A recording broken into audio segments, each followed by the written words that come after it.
ముద్రగడ పద్మనాభరెడ్డి ఇంటిపై జరిగిన దాడి ఇప్పుడు రాజకీయంగా రగడగా మారింది. ఆదివారం తెల్లవారుజామున మద్యం మత్తులో ఓ వ్యక్తి ట్రాక్టర్తో ముద్రగడ ఇంటి ప్రహరీని ఢీకొట్టడంతో పాటు ఆయన వాహనాన్ని కూడా ధ్వంసం చేశాడు.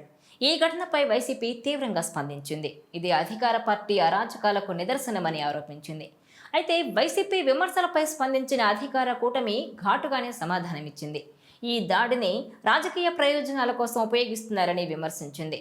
టీడీపీ రాజ్యసభ సభ్యుడు సన సతీష్ ఈ దాడిని డ్రామాగా అభివర్ణించారు.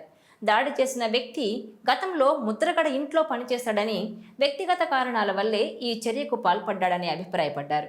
ఒకరు మద్యం మత్తులో ఏదో చేశాడని దాన్ని రాజకీయం చేయడం నయవంచన అని అన్నారు.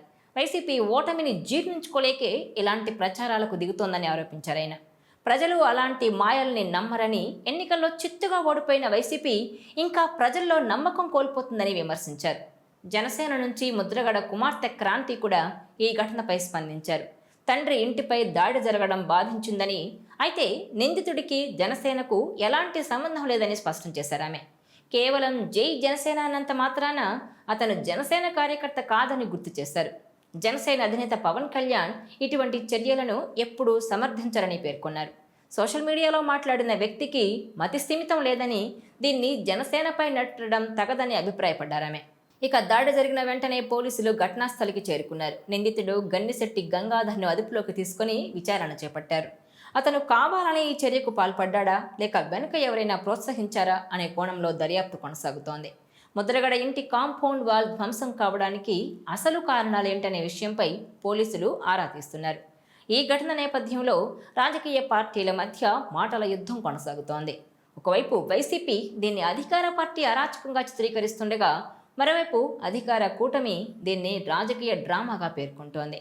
ఎన్నికల తర్వాత కూడా రాజకీయ పార్టీల మధ్య మాటల తూటాలు చెలరేగుతూనే ఉండడం ప్రజల్లో ఆసక్తిని రేకెత్తిస్తోంది.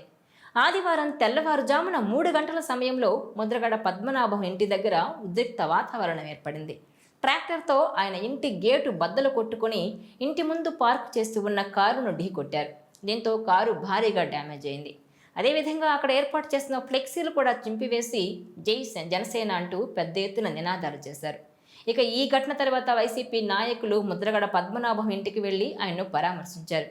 ఈ ఘటనపైనే అటు అధికార ప్రతిపక్షాల మధ్య మాటల యుద్ధం జరుగుతోంది. అధికార పార్టీ అరాచకాలకు నిదర్శనమే ఈ ఘటన అని వైసీపీ ఆరోపిస్తుండగా, ఈ ఘటనను రాజకీయం కోసం ఉపయోగించుకుంటోందని, ఇదంతా వైసీపీ డ్రామా అంటూ కొట్టిపారేస్తోంది అధికార పక్షం. చూడాలి మరి ఏం జరగబోతోందో.